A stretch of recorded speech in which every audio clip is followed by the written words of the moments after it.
Hi folks, welcome to my Bit Retro Journal. Today I'm going to talk a little bit more about my Amiga 600, which I haven't done much with. One of the reasons I haven't done much with it is because I was sort of waiting for various parts, and I incorrectly sent one of them, which was the mouse, to my office, and I hadn't been in the office for a while. So I just went in the other day and finally got my mouse. So this is actually, it says Wizard 560. It's actually not, and I told the eBayer that because if you look at the picture, it actually was just a regular old Amiga mouse.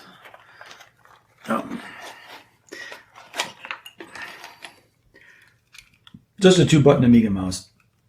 It has, I did play with this a little bit, trying to get rid of this 2000, so I need to do a little bit more scrubbing to get that. I don't know why they wrote 2000 on there.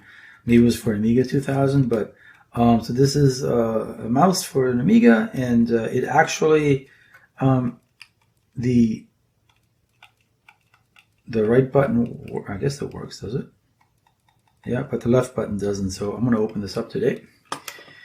Funny thing is, this actually came with a disc, 560 Amiga utility disc. So I don't know if there's anything interesting on there, but I finally have an Amiga disc, so that's good. That was free of charge, but I got this for 26 bucks, including shipping, so that wasn't too bad. I think I talked him down when I informed him that was not an Amiga mouse, and since it was broken.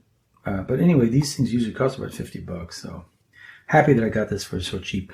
The other thing I got is at the office, I knew that we had a bunch of old equipment lying around and a bunch of old Cisco routers, and I thought, well, maybe one of them could have an appropriate power supply. And this is actually the exact one that I wanted, which is, it's an Astec. And the interesting thing about Astec is that actually has a history that's tied to the QL and the ZX81, because Astec actually made the RF modulators for both of these and for many other 8-bit computers. So I guess they also made power supplies. But this has the right, it has 5 volts at 7.5 amps, which is more than you need. And it's got negative 12 and 12 volts. The 12 volts is, one of them is at half an amp and the other one is at 1.2 amps. And that is enough as well for what the Amiga needs. So somebody actually has used this, and in fact has an STL file for that, printed a little case. So I will eventually print that. Somebody else printed a, this is really cool. This is actually a, so these power plugs for the Amiga are actually quite expensive. I can get one for I think $12 or $13. That includes shipping. And I can buy, or 12 bucks maybe, and I can buy 2 there. It's like $14 including shipping. So you can't find these square ones really inexpensive. But this individual printed it up. Hopefully this doesn't focus. STL file. So I printed it up, and it works. So this clicks together. Now what's missing is the pins, and so I need to find out. Maybe find some nails and take the points off, and then maybe take a Dremel and round them so they're a bit rounded. And what he said he did is he used a glue gun to fasten them on this side and then create the cabling. And then this will snap in. But this will fit. I did have to do a little bit of sanding on this, but I did try this already. So this will go in. It has a notch at the top, and this will actually, there we go. Yeah, so this will go in nicely, and it'll go all the way in. I probably will do a little bit more sanding of that to make it fit in a little more easily. I think the one concern I have is if when you push it in, it's actually, and I think when this is mounted in the computer, it's still going to kind of give way. Yeah, so it does go in. The other thing is I think I'm struggling getting it in because it's the outside circumference is just a little bigger than the metal plating on that. So yeah, a little bit more sanding, but this will work, and this will actually, it's designed to snap in. So it's got these two little tabs. So yeah, you'll have a nice little connector, and if the cable is the right thickness, it'll just it'll look great. If not, I can always use a few layers of heat shrink to make this really set on that side. And so I have my own 3D printed plug. I might create another one and make it black. It really depends on what I decide to do on the case. When I went in, we have a lab with 3D printers, and this was the best color I could find, was silver. Everything else was this neon bright colors. But yeah, so somebody actually has an STL file for this actual model, AA20270, so AA20270 Astec, and yep, even has a hole for the screw so you can actually mount it. Has an on-off switch.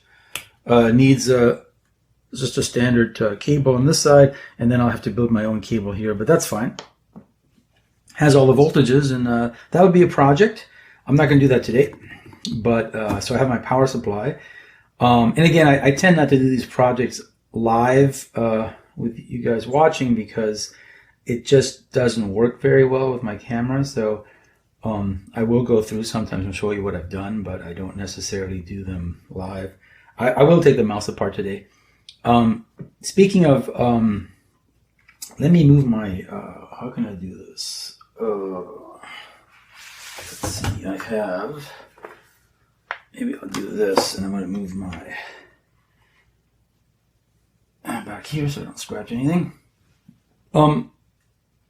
Speaking of being in the office, I also have this beast, which is a Dell, might be for, it's for a Dell PowerEdge. Probably one that's about 10 years old. So we have a server rack at work that I do research on. My research is speech recognition, and I have a bunch of these sort of networked together. And yeah, this power supply is busted, so I need to go and open it up and see what's going on. So this is what will not be for the channel because this is actually not 8-bit retro stuff. But anyway, so yeah, so I have to do some real work to figure out what it is. I could probably find one on eBay for cheap if I can't fix it, but now, I mean, that's the one positive thing of getting into this retro computing hobby. I don't want to drop this, this is heavy. Is that I feel a bit more comfortable now opening up power supplies. But yeah, so I don't know if I even need to open this up. Probably to get the cable out here on this side. But it is in a nice metal box. It gives me the right voltages. It's a decent size.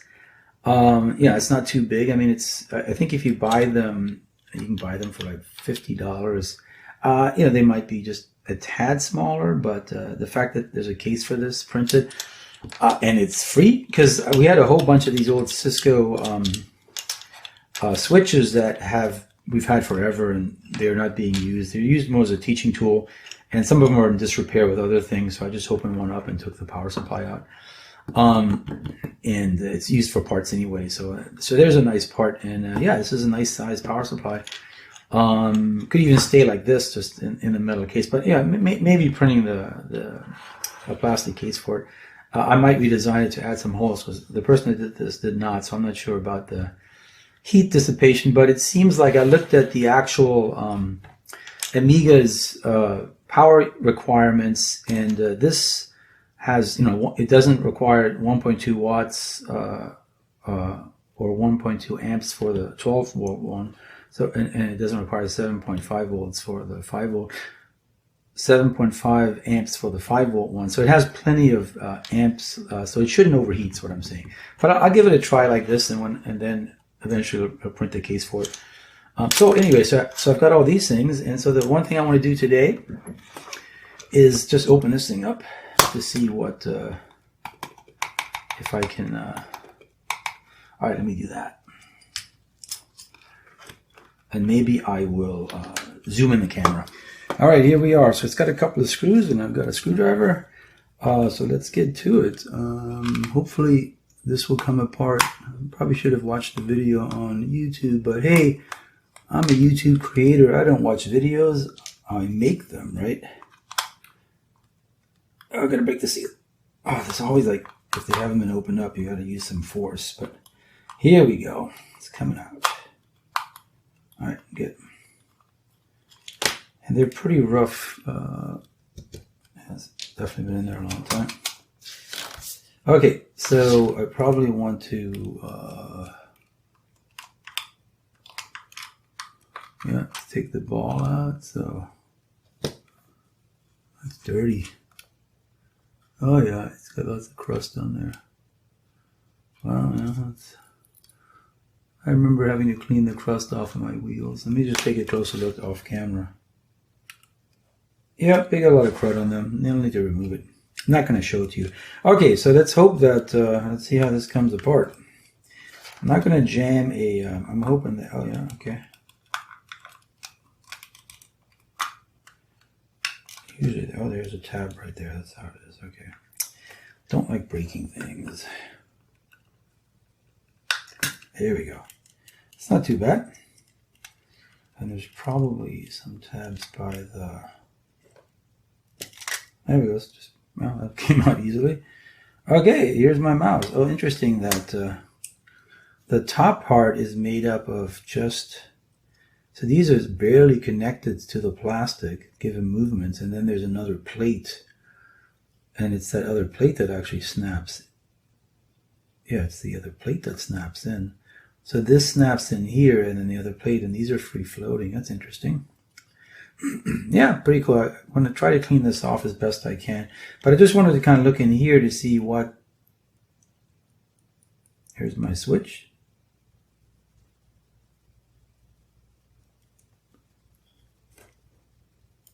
And that one ain't working. Oh, I see. So I could take this out, I guess. No reason to. I mean, I can take the board out. It's not being held in by anything, I don't think. There we go. Oh, I don't want this to come out. That is free floating. Interesting. Wow, okay. Nothing on that side. All right, I'm not going to, I don't want to have this fall apart on me. But, well, I'm going to have to, if I solder, yeah, so if it's got these switches. So this one, the problem is this one's kind of soft though.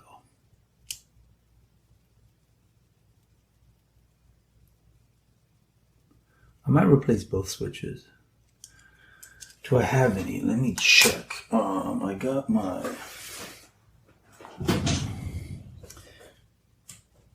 Alright, I got my bag of goodies. And I have this in my bag of goodies. It's an old walkie-talkie. And I believe it has a switch. Oh, there it is. Yeah, I took this apart a long time ago. I think I had 3 of those yellow ones. I had 2, and then I bought another one because one of them broke, and I had to use it for parts. Wow, that's actually a little speaker. Floating about. Wants to be like that, though. Interesting. So here's a switch. That has a nicer feel to it. Only problem is this switch is weird. It's sort of sideways. And then it's, I'd have to solder some pins on this, which I could do. Maybe cut the case, which I could do. Yeah, so this is a potential. I do have another one. Hold on. Where is the other one? Oh, I think it's in this bag here. Oh, here it is. Here's the other one. Oh, that's nice. Yep, so I got 2 switches. So yeah, I think I can replace those and have a really nice... Oh, one of them is going to really be... I don't know if I can...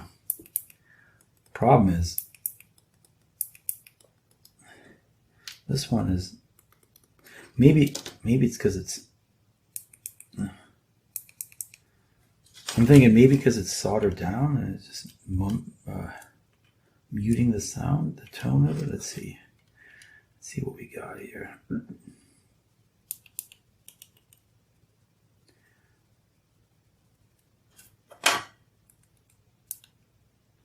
Yeah.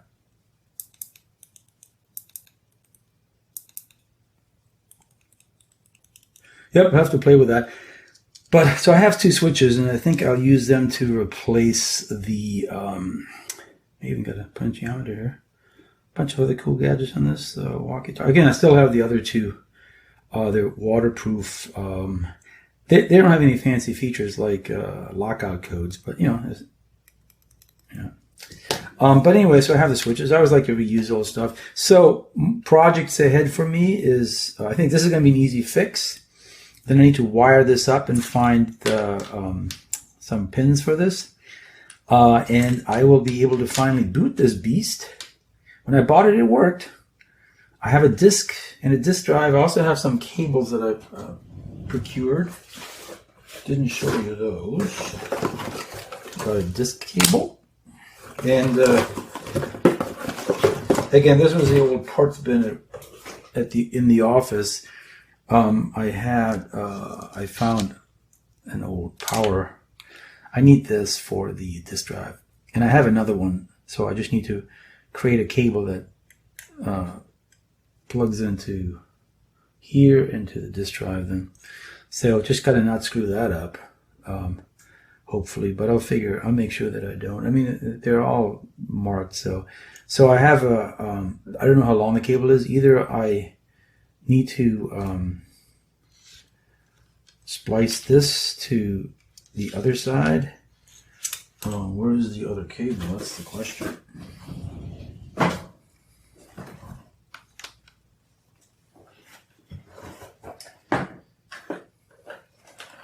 It is here. No, that's not it. Maybe that is it. Oh, I don't want to. Oh, that's not good. I might have to cut another one out. We have some old power supplies, ATX power supplies that work. I do have this, but the problem is I don't want to. This is actually for my little portable. This is for my portable, USB.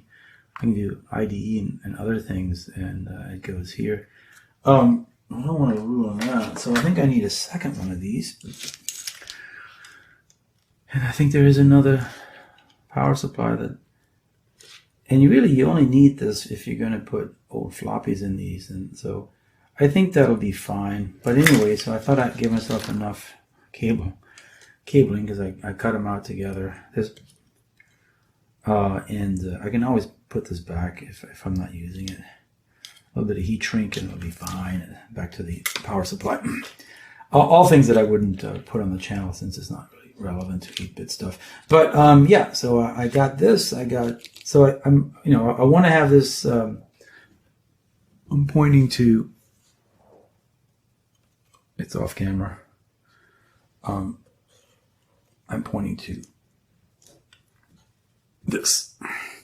But I want to get this all together so that I have my Amiga finally up and running. I've been very not aggressively putting the keyboard out in the sun whenever I can, trying to light bright it, but it's only been an hour or two at a time. So I don't know if it's had any impact. But my hope is clean up this, solder in these two. Wow, that's just louder. So maybe put this on the button that gets pressed more, which is the right button. Yeah, get the mouse working, get the disk drive working. I have a disk now that is this. Not that I can boot with it, so I need to figure out how to. That's the part. I don't have a GoTech. I don't want to have to invest in a GoTech. I might have to find some Amiga owner that I can swap disks with. Maybe I don't use this. Maybe someone wants a Wizard 560 floppy with software. I'll trade you for a boot disk for the software for an Amiga 600. Just a single boot disk. I just need to be able to just boot it up, yeah, and then I can worry about whether I might get one of these or an internal IDE drive, which I also have a cable for. I came prepared.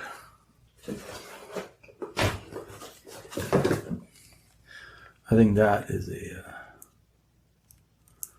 IDE cable. Yeah, I think that. So, yeah.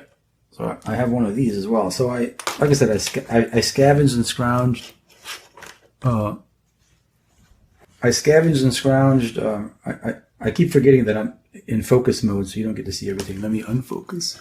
Yeah, so basically, I was just showing that this would plug into here, and that this would plug into here. Now that you can see the actual board, and as I said, anybody has an extra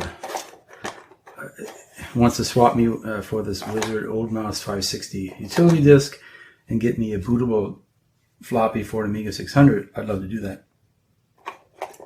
I'll even pay the shipping. Got a floppy cable.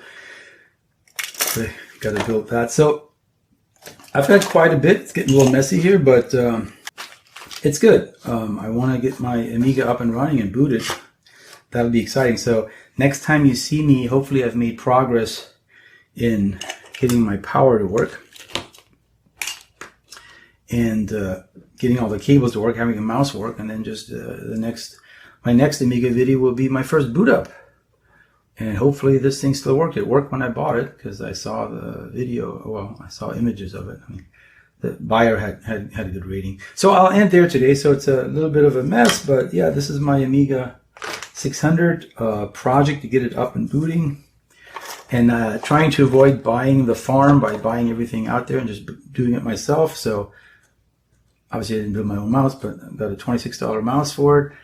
I already did a video on the Alps floppy that I changed for that, and power supply, power adapter, plug, and a bunch of cabling. So that's on my agenda. So I'm going to end there today. It's a bit messy. I got still a lot to do, but just wanted to update what I've been doing with my Amiga 600 in case you're wondering. I'm still very excited to get it booted up and make this a beautiful computer added to my collection.